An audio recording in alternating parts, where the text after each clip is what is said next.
Hello, it's Sean Bishop of Bishop Instruments and Bows, and this is one of my Makers in 3 minutes videos. I haven't done one for a long time, so 3 minutes goes very quickly, and I have to have a quick sip of my coffee.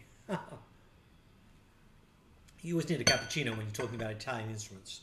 Right, the maker is Annibale Fagnola, one of the great Turin masters of the early 20th century, and a maker that I particularly love. For me, he's my favourite maker of the 20th century. I say that straight up. And I'm lucky to have two examples with us today. So he was born in 1865, moved to Turin set up in the 1890s.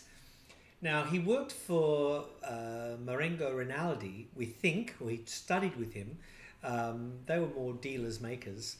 But we don't really have much of a clue of who he actually studied the actual process of making with. And it's quite bizarre because Fagnola is famous for such great technical excellence that you would think it would be quite obvious. Well, it's not. And they've tried to find out whatever. But it seemed to be that from about 1900, he was making instruments 1898 onwards. And from about 1905, he started having international reputation. And in fact, quite a few of his instruments were turning up at auctions in London as original Presenders and Rockers. And of course, Presender and Rocker were the Turin masters of the mid-19th century.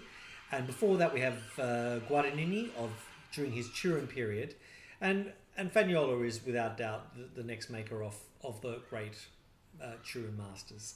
You could say Marchetti is in there as well, but really the excellence of Fagnola eclipses Marchetti. Right, quickly talking about my two instruments that I've got. 3 minutes is not long. Right, I have a 1910 copy here of a Presender.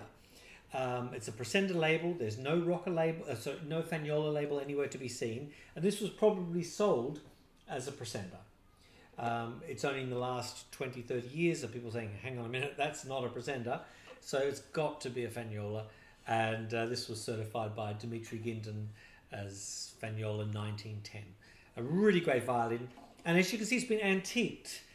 You can see this on my website, bishopstrings.com. We shoot across to a beautiful Guadagnini model. So this has got the double label, Annibale Fagnola, with an H, which is the Latin spelling of his name, I believe.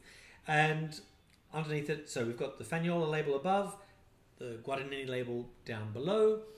His instruments, if you look inside them, often you find his inscription on the rib, which this one has. Strangely, someone has mucked around with the final two digits, and it says 1900 on both the label and inside, but that's just not the case. I think it's probably 1910, could be 1920. I haven't yet worked that out, and I'll have to show this to Dimitri Ginton. Well, we're running out of time. So this is a Guadagnini copy, like I said, so the back is a bit shorter, 35.3 centimeters.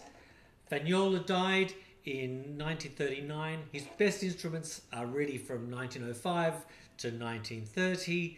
Look out for him. For me, the greatest maker of the 20th century, and his workmanship is just faultless. And it's a real individual personality-led making, which I love.